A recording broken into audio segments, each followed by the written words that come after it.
Welcome, નમસ્કાર, ફરી સ્વાગત છે અમારા નવા વ્લોગમાં. તારીખ 21/11/2025. મસ્ત નવો વ્લોગ ચાલુ કરી દીધો છે સુપર. અને જો નીચે અત્યારમાં આપણું જ્યુસ તૈયાર છે. Good morning. Good morning. આમાં મોઢું હલાવે ને આમ બોલવું પડે. કેમ છે થેરાપી વાળું? કેવું હાલે છે થેરાપી વાળું? મજા આવે? આમ મસાજ કરતા હોય એવું લાગે ને? નહીં, માર બતાવું. આ લોકો છે ને થેરાપીમાં જાય છે. એમની થેરાપી છે. બેડ ઉપર આવે. આમ કઈ રીતે આવે? બધી મશીનરી બેડ ઉપર આવે. હા, 25 મિનિટ 30 મિનિટ અડધી કલાકની થેરાપી છે. અહીંયા મોટા વરાછામાં છે. અને ગુલાબને ભાભી ને એના ભાભી ને એના ભાભી લાખ બધા જાય છે. કોણ કોણ છો તમે? આશાબેન ને ગીતા, રંજન ભાભી, અમે બે લેરાન છે. ઓકે, 5 જાય છે. લેડીઝ જાય છે અમારા ઘરની. બહુ બધી આવે બાઈ. હે? બહુ બધી બાઈઓ આવે. બાયુસ આવે કે આદમી આવે? બધા હોય. હવે એમ તો કહું છું ને. હા હા. તાર 7 વાગ્યા ગયું સર. ઓકે, 7 વાગ્યા વયું જવાય. તો ઉઠવું કેવી રીતે? ઉઠવું પડે. એક ગુલાબને કીધું હાલ ખાટલો એ લોકો ઘેર લઈને આવે ભાડે આપણે શું કરવું હોય? મસ્ત સવારમાં શિયાળામાં જાય, સવારની અંદર હોય, મજા આવી જાય. ચાલો આપણે પાસે રહો ને કે સારું થઈ જાય. નો આમાં તમને સારું થાય ને પછી મારે જવું છે. તમને સારું શું વાંધો છે? હા તો બધા કરે પડે. સારું થાય તે કહેવાય ને. જો પાછો આજે છે ને જ્યુસનો કલર ફરી ગયો છે. ક્યારેક રેડ હોય, ક્યારેક ગ્રીન હોય. રેડ હોય ને ત્યારે બીટ નાખેલું હોય, અને ગ્રીન હોય ત્યારે બીટ ન નાખેલું હોય. બાકી બધી વસ્તુ ગ્રીન આવે, ખાલી બીટ વાળી વસ્તુ એક જ રેડ આવે. તો બીટ કલર જ હોય ને એવું લાગે. બીટ જ ખાલી એક જ વસ્તુ નાખે ત્યાં રેડ થઈ જાય. એટલે આજે ગ્રીન જ્યુસ છે, રેડ જ્યુસ નથી.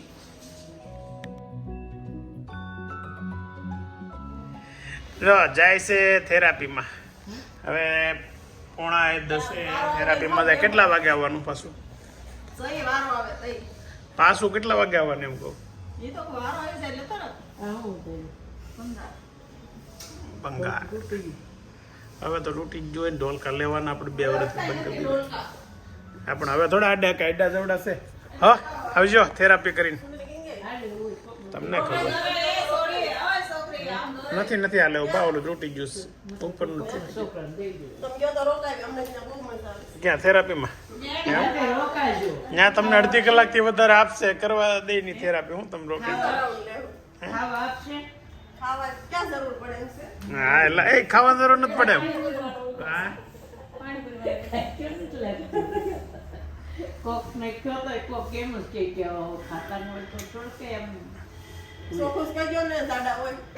જાડા હોય.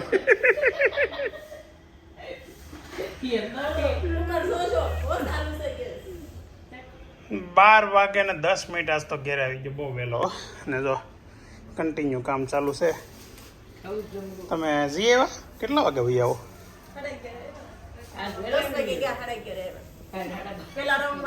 કાલ મોટું છું. કાલ તમે આવ્યા હતી તો સામે મળી હતી. ફિક્સ નહીં એમ? કેટલું મોટું થાય વહેલું થાય કઈ નક્કી નહીં. અમારે એવું દસ્તાવેજમાં ગયા હતા ને, પહેલા વારો આવી જાય પહેલા નવરા થઈ જાય, નકર મોડું થાય એવું.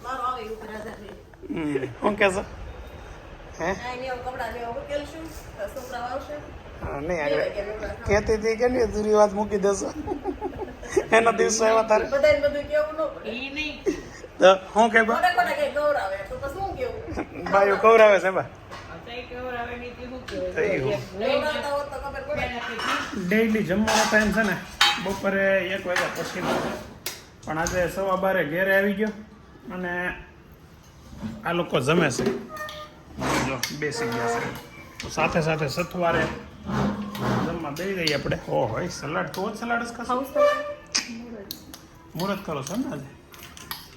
ઓકે, તો બધા સલાડ ને રમચટી બોલાવવા મળ્યા છે. અભિભાઈ આવશે તેનું સલાડ. સિંગદાણા સલાડ ગળા છે, મસ્ત છે. છોટી જાય છે. હા, મારે ખાવાના છે દાળ ભાત ને શાક. 3 વાગ્યા ને 10 મિનિટ અત્યારે ઘેરે છે ને. છોકરા જો મસ્ત નિંદર કરે છે. ખબર નહીં આજે હજી ભૂતા છે ને. અત્યારે તો અભિભાઈને ક્યાંક વાત સ્કૂલે કે વહી ગયા હોય. આજે વેદાંત ત્યાં સૂતો છે.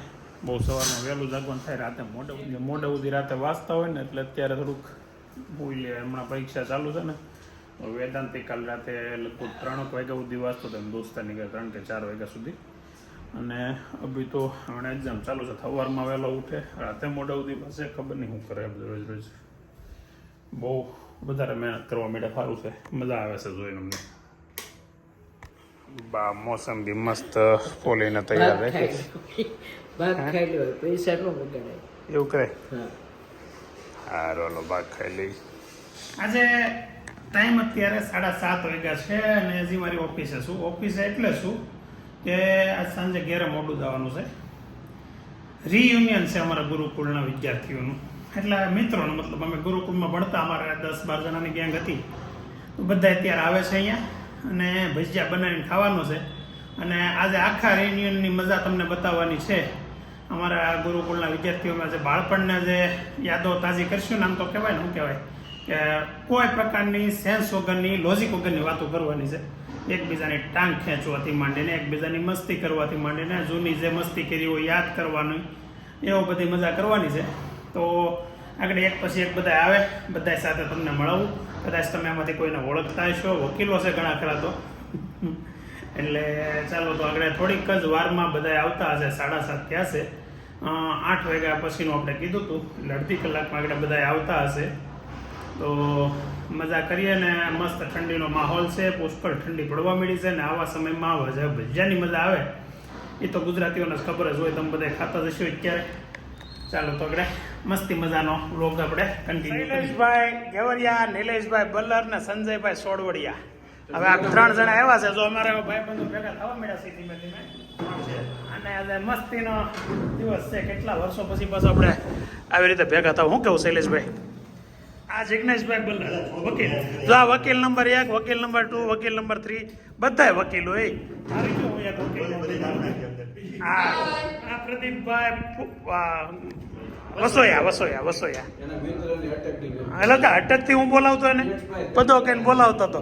અને 20-25 વર્ષે મળતા હોય તો હું પૂછડું શું કરાય એક્સપાયર થઈ જવાય.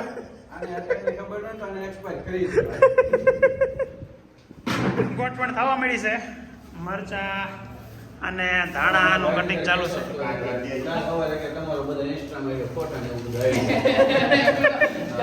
હે શૈલા તને ન ગમે? હાસી ન ગમે? આ બાજુ તું વાયરલ થઈ ગયો તને વાંધો હું? હે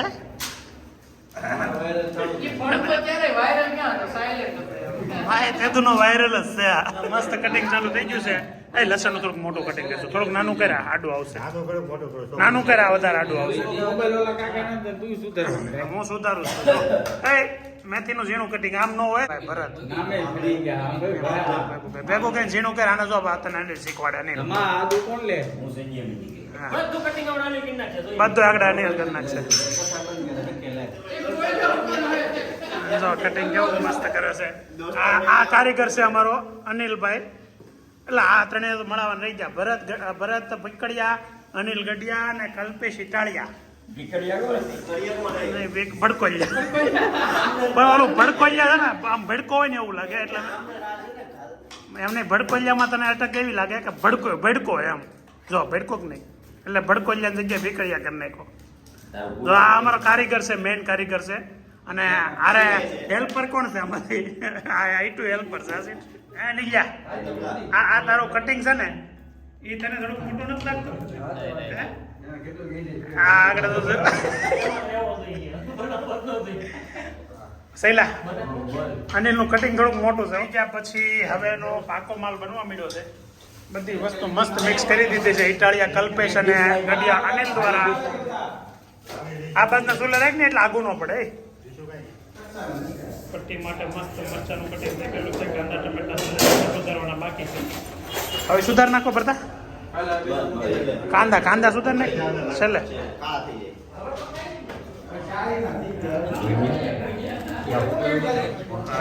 લોટ નાખીને પટ્ટીની તૈયારી ચાલુ. એનું જનાય રે ને લોટ વધી જાય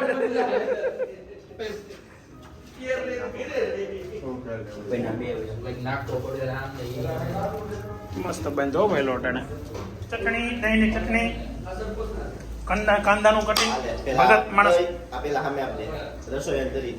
લગ રસોઈયા આ બદલે હા તારે ના પૈસા પડવા માંડ્યા કડક ને નરમ ને લાલ નહીં થાય તો ભાઈ કડકડી આવવા જોઈએ લાલમાં ટેસ્ટ જ ન આવે ચણાના કા હોય એવું લાગ્યું ચણાના પૈસા હોય ને એવું લાગ્યું ભેળા લાગ્યા હા ના ના રેડી છે બહુ દીખાની જરૂર નથી મસ્ત બન્યા સુપર બન્યા હે ટેસ્ટિંગ આવ્યો ટેસ્ટ રેડી ન આવી ગયો શૈલા કેમ ભજીયા બનાવી ક્યાં હા ઓલું કીધું તી કેવાય ખાધા પહેલા ટમેટા ને કાંદા ને ભાઈ ટમેટા લઈ લે મસ્ત ભજીયા બની જશે શિકાર ચાલુ થઈ ગયા શું વાત કરે આવા આવા હોય બાપરે મરશું ટમેટો જતો વાંધો તો મસ્ત પ્રોગ્રામ ઘરે કર્યા પછી ઘરે આવી ગયા છે મિત્રો સાથે ઘણા દિવસો પછી આજે એન્જોયમેન્ટ કર્યું તમે બધાએ પણ મજા માણી અમારા ભજીયાના પ્રોગ્રામની અને બીજી વાત કે કાલે એનિવર્સરીવાળો વ્લોગ તો એમાં તમે બધાએ ખૂબ ખૂબ દિલથી શુભકામનાઓ આપી શુભેચ્છાઓ આપી તમારો બધાનો દિલથી ખૂબ ખૂબ આભાર હવે છે ને વ્લોગમાં જે લોકો મને આમ કોમેન્ટને શુભેચ્છાઓ પાઠવે છે ને આમ પરિવાર જેવું લાગવા મળ્યું છે કે ભાઈ આ લોકો અમને દિલથી ચાહે છે અને આવો પ્રેમ આપે છે હવે ક્યાં આપણે કંઈક કન્ટેન્ટ ચાલુ કર્યો હું એક સવાલનો રોજ જવાબ દઈ પછી સવાલો ઘણા આવે ને તો ક્યારેક આમ મનમાં આમ મૂંઝાય કે ભાઈ હવે એકનો સવાલનો જવાબ દેવો તો બહુ ખરાબ કહેવાય પણ હવે સમય કદાચ ક્યારેક ન હોય કે લોગો બહુ મોટો થતો હોય કંટાળાજનક બનતો જાય એટલે સવાલના જવાબ દેવામાં અટવાય એટલે ઘણા લોકો તો એમાં પણ ફરિયાદ કરે જ છે અને એની ફરિયાદ પણ વ્યાજબી જ છે કે અમે સવાલ પૂછી છીએ એનો જવાબ તમે નથી આપતા ઘણા સમયથી પૂછી છીએ ઘણા એવા સવાલો હોય કે એનો જવાબ આપણે દેવો કે ન દેવો હોય થોડોક વિચારવાની બાબત હોય એટલે પણ ન દેવાતો હોય એમ છતાંય પણ બને ત્યાં સુધી રિપ્લાયમાં તો જવાબ આપી જ દઉં છું અને આજે ચાલો પછી ફરી કોમેન્ટ સવાલોવાળી હોય થોડાક આપણે એના ક્વેશ્ચનના આન્સર દઈએ તો પહેલો ક્વેશ્ચન લઈએ છગનભાઈ કરીને છે ગુલાબને કેટલા ભાઈઓ છે અને કેટલા બહેનો છે ભાઈ જરા તમે જણાવજો એમાં પણ રિપ્લે છે ને કોઈ આપી દીધો છે રાજેશ્વરી ચાવડાએ કે ગુલાબને એક ભાઈ ગિરીશભાઈ લંડન રહે છે અને બે બહેન છે એક અમદાવાદ રહે છે અને એક સુરત રહે છે ઘણા લોકો જાણતા હશે કે ગિરીશભાઈ છે એમના વાઈફ ભૂમિબેન છે ને વ્લોગ બનાવે છે અને એના કારણે કદાચ અમે બધા વ્લોગ બનાવીએ છીએ તો લોકો જાણે છે એમના પરિવારને અને ન જાણતા એમને કહી દઉં કે ગુલાબને બે સગી બહેનો છે એક મોટો ભાઈ છે બધા એમનાથી મોટા છે ગુલાબ સૌથી નાની છે ઘરમાં એમના અને ભાઈનું નામ ગિરીશભાઈ મોટા બેન છે એમનું નામ સંગીતાબેન અને એનાથી નાના બેન છે એમનું નામ છે વર્ષાબેન એ અમદાવાદ રહે છે અને સંગીતાબેન સુરત રહે છે અને ગિરીશભાઈ લંડન રહે છે બીજો સવાલ છે સવાલ નથી એક શું કહેવાય કોમલબેનનું છે કે નૈતિકની સગાઈ અમારા ગામ બાજુ કરવા આવજો બહુ ડાયો છે નૈતિકભાઈ એટલે તમારું ગામ કયું છે ને તમને ન જણાવ્યું હજી તો બહુ વાર છે પણ નૈતિક આ વાંચીને છે ને થોડોક આમ શરમાય તો જાય છે ક્યારેક વાંચતો હશે તો પછી ત્રીજો સવાલ છે ગરબા લવર્સ ધર્મેશભાઈ તમે કયો બિઝનેસ કરો છો પ્લીઝ કહેજો ઘણી વાર આ સવાલનો જવાબ આપી દીધો છે હું અને મારું ફેમિલી એક જ બિઝનેસમાં સંકળાયેલા છીએ અમારો રિયલ એસ્ટેટનો બિઝનેસ છે સુરતમાં 2-3 જગ્યાએ અમારી સાઇટો ચાલે છે પછી ત્રીજો સવાલ છે મહેફૂઝ મંસૂરી એમનો સવાલ છે વેદાંત એક્ટમાં નંબર કેટલા છે 2 દિવસથી પૂછું છું તમે જવાબ આપતા નથી મેં તમને કીધું ને કે ભાઈ ઘણા સવાલના જવાબ દેવાના ન હોય એનું કારણ છે કે વેદાંત એક્ટમાં કેટલા નંબર છે ને ખરેખર મને ખ્યાલ નથી કેમ કે શરૂઆતના આપણે જ્યારે નંબર કઢાવ્યો હોય ત્યારે હું ગયો તો પછી તો એની રીતે એ નંબર વધુ ઓછા થાય તો એની રીતે ચશ્મા બનાવી આવે છે અને વધુ ઓછા થાય તે પ્રમાણે કાચમાં ફેરબદલી કરાવી નાખે છે એટલે કાલે તો એ કમ્પ્લેટ એના પૂછીને પાછો તમને જવાબ આપીશ પછી એની પછી એક સવાલ છે જય ગેલમાં નૈતિકનો લોગ વધારે ઉતારો એની પહેલાં પણ તમને મોકલ્યું હતું પણ તમે કંઈ રિપ્લાય આપ્યો નહીં. પ્લીઝ નૈતિકના બ્લોગમાં વધારે લેજો. હશે ને 2 જણા એમ કીધું કે નૈતિકના બ્લોગમાં વધારે લેજો. હું છે ને ઘણા દિવસથી એવું જોઉં છું કે નૈતિકના સ્વભાવમાં ફેરફાર આવી ગયો છે. મને એમ છે થોડોક મોટો થતો હશે એટલે, અથવા તો કોઈ કંઈક ક્લાસમાં કે ક્યાંક ખીજવતા હોય. નૈતિક બ્લોગમાં થોડુંક ઓછું બોલે છે. હવે કારણ નહીં કેમ, પણ કાલે આપણે ટ્રાય કરીશું એને વધારે બોલાવવાની. શું કામ નથી બોલતો એ પણ પૂછીશું. ચાલો ને. બીજો પ્રિન્સ મેઘાણી છે, એણે એ રીતે જ કીધું છું કે ભાઈ તમે નૈતિકને વધારે લેજો. અમારું આખું ઘર નૈતિકને બોલે ને એ બધું બહુ ગમે છે. અમારે એમ જ છે, પણ હવે મેં તમને કીધું એવું છે. પછી ત્રીજો સવાલ પાછો ગરબા લવર્સ પાછો એમનું છે કે વિવેકભાઈ કઈ ફિલ્ડમાં જોબ કરે છે. વિવેક છે ને આઈટીમાં જોબ કરે છે અને ગાંધીનગર ઇન્ફોસિટીમાં જોબ કરે છે. સુકેન પટેલનો એવો સવાલ છે કે મેં તમારા વિડીયો જોઈ તો વડાપાવનો મસાલો કઈ જગ્યાએ મળે, અગર મળે તો સુરતમાં ક્યાં એમ?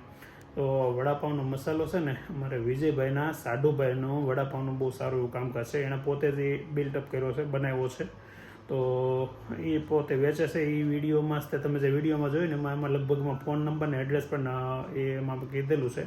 પણ એક થોડીક એવી દુઃખની વાત એ છે કે કાલે એમના પપ્પા એક્સપાયર થઈ ગયા, ગઈકાલે એટલે કે 19 તારીખે. તો હમણાં થોડાક દિવસ પ્લીઝ એમને કદાચ તમારી પાસે નંબર આવે ને તો એ ફોન નહીં કરતા, કેમ કે પરિવાર દુઃખમાં છે. એના પપ્પાની 60 વર્ષની ઉંમર, નાની બહુ મોટી ઉંમર ન કહેવાય, પણ એવી દુઃખદ ઘટના બની છે. તો થોડોક સમય ખમી જાજો, પછી તમે પાછો મગાવજો, કેમ કે અત્યારે એ લોકો એ શુદ્ધમાં ન હોય કે તમને આવી બધી વસ્તુ પ્રોવાઈડ કરી શકે. Thank you very much. તમે આવી રીતે સારી શુભેચ્છાઓ આપતા રહેજો, સારા મારા વ્લોગ જોતા રહેજો, અને તમારાને મારા વ્લોગ ગમે તો શેર પણ કરજો, અને આવી સારી કોમેન્ટો પણ કરતા રહેજો. ચાલો મળીએ હવે આવતીકાલે નવા વ્લોગમાં નવા એન્ટરટેનમેન્ટ સાથે. Bye bye.